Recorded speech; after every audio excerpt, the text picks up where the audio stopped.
Diaspora, the dispersion or spread of people from their original homeland.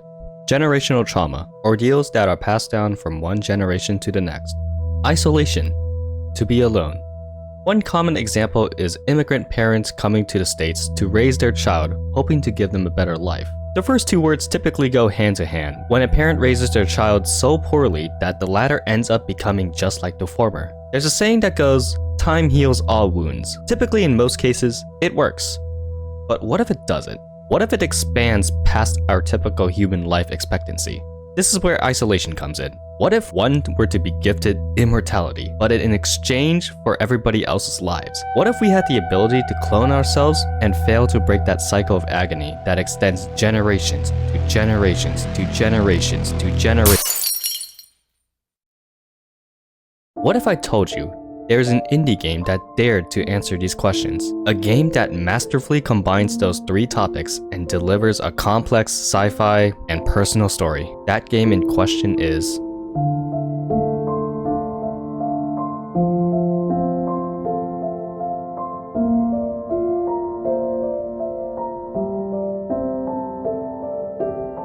1000xResist is an indie game developed by Sunset Visitor that released on May 9th earlier this year. Imagine you get a big philosophical game akin to Nier, but injected with a heavy dose of personal stories. I've been recommended this game fresh out of Until Then. I was hesitant on playing, let alone reviewing this, because I was worried this video might be too similar to my previous one, but after experiencing the narrative, I just couldn't resist.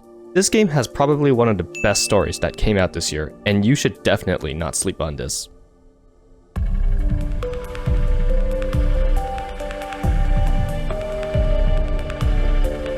When it comes to graphics alone, it's definitely rough around the edges. Obviously, this is an indie game and doesn't have the same amount of budget you see from a first-party PS5 game. It is, however, backed up with excellent cinematography and art direction to mask the game's shortcomings. Personally, it wasn't the low poly count that bothered me, but rather how the mouths don't move aside from a few pre-rendered cutscenes. This game has full-blown voice acting, and seeing the characters talk to one another without moving their lips can be unsettling. See you as the All-Mother. Nowhere said people used to have names. One could say this sucks. Another could say it benefits the game as a whole, because one theme this game makes a point is how we're supposed to not show emotion in order to hide weakness. Another neat thing is how the text box move to their respective characters, making the dialogue easy to follow. This extends to how characters sound like they're speaking in monotone or in a quiet place like a library. Yet, it still hurts. Can you feel it? Yes. Of course you are. The entire vibe of this game can be described as melancholic. Moreover, I would describe most of the game's color palette as simple? There's a lot of monochromatic backgrounds contrasted with sharp primary colors to highlight certain characters and landmarks. I actually enjoy this because it's not busy and allows players like me to focus on things that are imperative to the experience. Last thing I should mention is the soundtrack. Composed by Lion Katcho, Drew Redman, and guest songwriter Alex Ma, the music tracks evoke feelings of sorrow and isolation.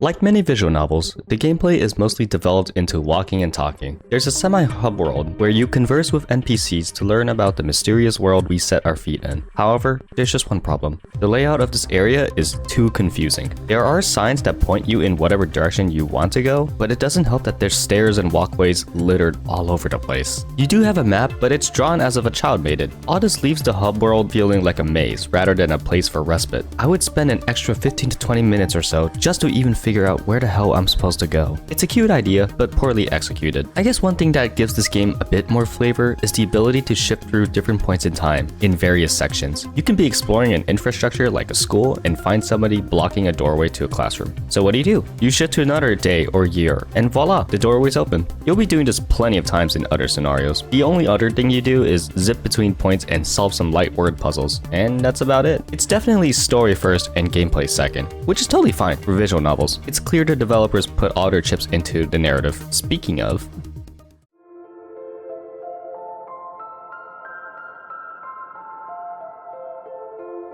I should mention this story was clearly influenced by two historical events that happened in the past 5 years: the Hong Kong protests and COVID-19. What does this have to do with the game? Let's delve into that. The game is set about 1,000 years or so into the future, when mankind is long extinct because of a disease. A disease caused by an alien invasion who are called occupants. The disease causes people to cry too much to the point their bodies are completely dehydrated. This is where the COVID influence came in. There's a society inside an unknown bunker led by the All-Mother and her various clones.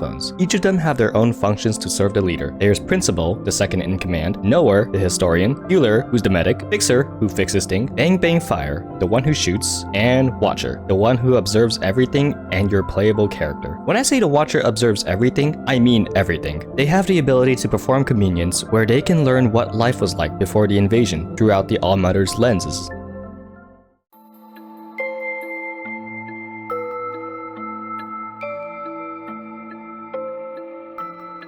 The game opens up with Matricide. So what led to that moment? Watcher does a routine communion where she learns that the All-Mother isn't exactly the perfect goddess as she's made out to be. Before all the crazy events went down, she was a teenager named Iris, a somewhat mean kid who was toxic to her FOB friend Zhao. Slightly unrelated, but this little storyline is very reminiscent of a book I read years ago called American Born Chinese, which was also a short-lived live-action show on Disney+. What happened in that book was, an Asian American boy befriends an FOB friend. The friendship crumbled when the protagonist did whatever it took for him to fit in with the rest of the school. Alright, back to the game. At the end of the communion, Watcher meets up with Fixer, who the latter tells her that there may be a conspiracy, and the All-Mother or Iris may be hiding something really dark. The rest of the story follows Watcher sinking deeper into the mystery while still performing communions that reveal more of Iris's past, like her relationship with her mom or her transformation to become the All-Mother. I'll be completely honest, the story can be hard to keep track of at times. It constantly jumps between multiple time periods, so much so that I'd personally recommend having a notepad close by if you ever want to follow along.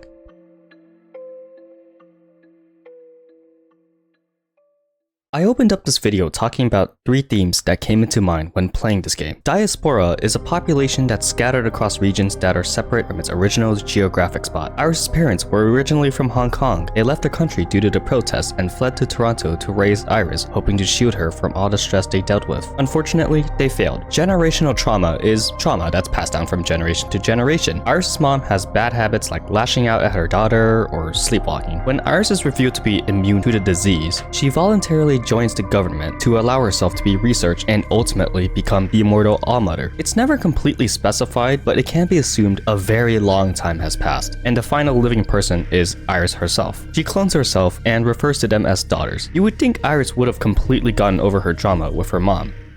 She can't. She inherits all of her mother's bad habits. It also doesn't help that besides her clones, she's practically alone. Isolation. The third word. She can't talk to her mom, well, because she's dead. She can't talk to her friend because she lost her, both metaphorically and physically. Iris has no one. All of this gave me something called apeirophobia, the fear of living forever. I don't want to outlast everybody I know. What is the point of watching life go on for eons when you have nobody else to share that with?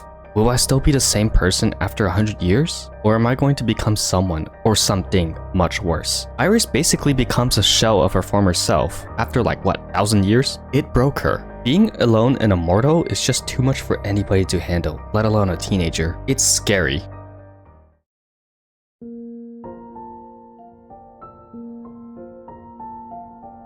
Sorry if things got a bit heavy there. Blame the game, not me. I think after this game, I've had my fill of sad, heavy games for the rest of the year. That being said, 1000xResist is an indie game that dared to tackle heavy topics that made me fear living forever alone. It might not have the sharpest graphics, but it doesn't need to. The game still has a stellar presentation that keeps your attention all the way through. The gameplay may have taken a back seat, but the story definitely did not. It didn't make me cry, but it made me restless afterwards. There's so many things about the story that my words can't even do justice. You just have to experience this yourself. This is a great game, and I absolutely recommend it. Just expect to feel a little down afterwards.